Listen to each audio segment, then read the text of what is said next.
Thank you so much for inviting me to speak this morning. I really feel honored to be here for a second time at Redeemer during this season of creation. So this morning, we are listening to the voices of the sea. I'm a journalist, and I grew up on the Canadian prairies in Saskatchewan. I was always curious about water, maybe because I was so conscious of its absence. The prairies are parched, sere. The rain comes as a benediction when it comes at all. We were always afraid of drought. And then when I moved away to Toronto and started writing about how the planet works, about its systems, I forgot about water. I thought a lot about land and the species that live on the land. I thought a lot about the atmosphere and about the carbon load that is so dangerously mangling the life support systems of our planet. I even gave a little bit of attention to permafrost and ice and how they are vanishing at astonishing rates. But I never really thought about water. And it's hilarious now that I look back on it. I really thought I understood how the planet worked, the hubris of youth and ignorance.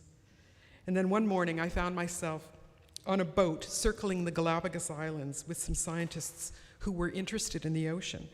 Among them was Sylvia Earle, who is one of the most celebrated marine biologists in the world. She turned 88 this summer and is still going strong.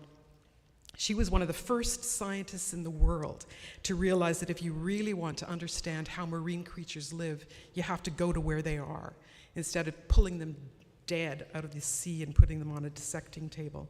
So she invented all these vessels that will go underneath the surface of the water. And she spent more than 7,000 hours of her life under the water. That's the better part of a year. And of course, she's known as her deepness. And she and I were sharing a cabin on this boat. And finally, I got up the nerve to ask her, why do you study the ocean? Why not the land? And she said, because the ocean contains the switch of life.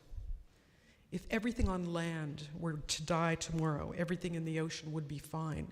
But if everything in the ocean were to die, everything on land would die too. Her words launched me into a passionate quest that took me to boats and research labs and paleontological sites around the world with scientists who are trying to figure out how the ocean works and what's happening to it. 3 years, 13 journeys. I turned that research into a book called Seasick, The Global Ocean in Crisis. It was published in 2010. And then with a great deal of help from 2 theater directors here in Toronto, I turned the book into a play that I've been performing around the world for what will be 10 years this coming March. And what stays with me the most after all of that time is just how fundamental water is. It's a combination of 2 hydrogen atoms bound to a single atom of oxygen, H2O, and it's essential to life. In fact, water is the prerequisite for life, and possibly the origin of life itself. Life on Earth evolved in water, and for more than 3 billion years, life existed only in the ocean. Creatures only figured out how to be on land 400 million years ago. I've been reading this wonderful book recently by Kat Bohannon. It's called Eve, How the Female Body Drove 200 Million Years of Human Evolution. And she talks a lot about water. All living creatures are mostly water. The adult human body is 65% water, she says. Newborns are 75%. Human babies grow in amniotic fluid that resembles seawater. Think of the bodily fluids that flow through the spinal column of blood plasma, saliva, semen. The ocean lives within us. It is intensely personal to each of us in ways that we can barely count and can barely imagine. As Bohannon says, most animals are essentially lumpy donuts filled with ocean. Our very DNA maintains its shape surrounded by carefully ordered molecules of water, she says. The story of life, biologically speaking, is the story of water. Or as Bohannon puts it, our earthly cells evolved in shallow oceans and they never got over it. These are all the practical things that water means within our own human bodies and the bodies of other living creatures and the body of the planet. But then there are the metaphoric meanings of water, some of which we've heard about today. And we, in the faith traditions, have tried to honor these, I think.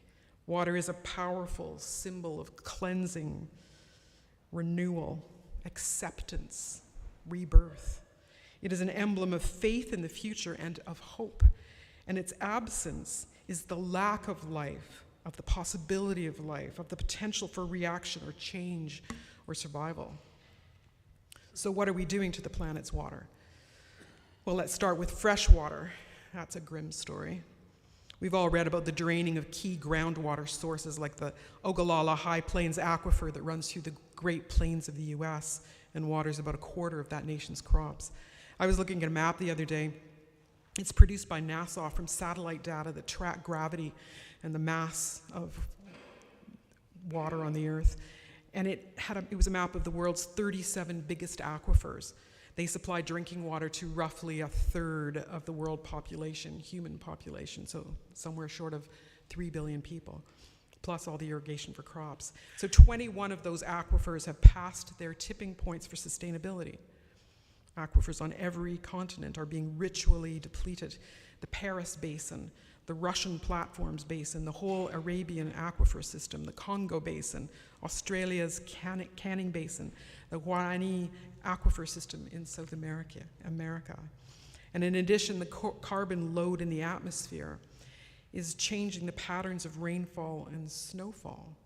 So it's just not clear now what they will do or when or where. Will they fill up the aquifers again and the streams and the lakes? Will they nourish the crops? It's all in play. What I know more about, though, is the sea, because I've spent so much time with scientists who are studying it. So what is the sea telling us? The ocean is becoming warm, breathless, and sour, a reaction to all that carbon dioxide in the atmosphere. The ocean has been telling us this story now for the past few decades. And the good news is that finally scientists who have been hearing the voice of the sea are being heard themselves, and that's a big start. Warm. So as we burn fossil fuels, which are the fossilized remains of plants and animals that lived millions of years ago, we're putting the carbon from that ancient era up into today's atmosphere. Before we started burning coal and oil and gas, there was a concentration of 280 parts per million by volume of carbon dioxide in the atmosphere. In April of this past year, in April, we breached 425. More than half of that rise has happened since I was a teenager. Carbon dioxide's job is to hold heat against the body of the planet. The more there is, the more heat gets held. That's what's destabilizing the climate. And some of that heat stays close to the surface of the planet, but most of it, more than 90%, is absorbed by the ocean. And that's warming things up in the marine world. Marine creatures are becoming refugees from that heat, moving away from big continents into the open ocean to escape the warmth, moving away from the equator north and south to find cooler waters. But they're not all moving in tandem. They're going to different parts of the ocean at different times, breaking up the web of life in the ocean. And the things that can't move are having a tough time too. Just think of corals. They bleach when they get overheated and then often die. A study in 2020 showed that half the corals in Australia's Great Barrier Reef had died, and the other half are on track to die in the next century. There's been some regrowth in the past couple of years, but the ones growing back are the fast, weedy species. The old growth coral reefs of the past are becoming much rarer, breathless. The ocean is running out of breath, the dissolved oxygen that marine creatures need for life. Warmer water holds less oxygen. Already, large swaths of the ocean have lost between 10 and 40% of their oxygen over the past few decades. That's expected to get worse as climate disruption increases, as the ocean absorbs even more heat and as the patterns of circulation in the water shift around. Sour. The ocean is becoming more acidic, dramatically more. The ocean absorbs not just heat, but also carbon dioxide. Carbon dioxide reacts chemically with water to create carbonic acid, flooding the ocean with acid and changing its pH. You can't stop that reaction from happening or correct it, except through time. So the ocean is already 30% more acidic today than it was before we started burning fossils. It's incredibly hard to change pH, and it's even harder to change it on that scale. The whole system of life on the planet is based on having stable pH. Here's an example. Your blood has a pH of between 7.35 and 7.45, and it has to be in that range or else you die. It's a range of 0.1 unit. We've already changed the pH of the global ocean down to about 1 kilometer in depth by 0.15 of a unit, more than the range that your blood has to be in order for you to survive. And what it means for marine creatures is that they have trouble, chemically speaking, making their shells, their bones, their reefs, teeth, anything that needs calcium. At some point, if this continues, they won't be able to make shells. And if the ocean should ever get acidic enough, shells would simply dissolve. The more acidic ocean also seems to be very tough on baby marine creatures. Baby scallops and oysters are dying by the billions. Baby octopus have been known to climb out of the water on fishermen's lines to escape the acid seas. Warm, breathless, sour. Scientists call it the toxic cocktail. You have to look back to the previous 5 mass extinctions to find oceans like that. Like the biggest extinction of them all, that was the Permian. It happened 252 million years ago. There was a great rush of carbon dioxide gas that went into the atmosphere from volcanoes that were creating the Siberian traps at that time. It turned the ocean warm, breathless, and sour. 95% of life on the planet went extinct, erased from the book of life. So what do we do? This is literally the question of life and death. And as I mentioned to you a couple of weeks ago when I spoke here, I don't have any easy answers for you. I can tell you another story, though.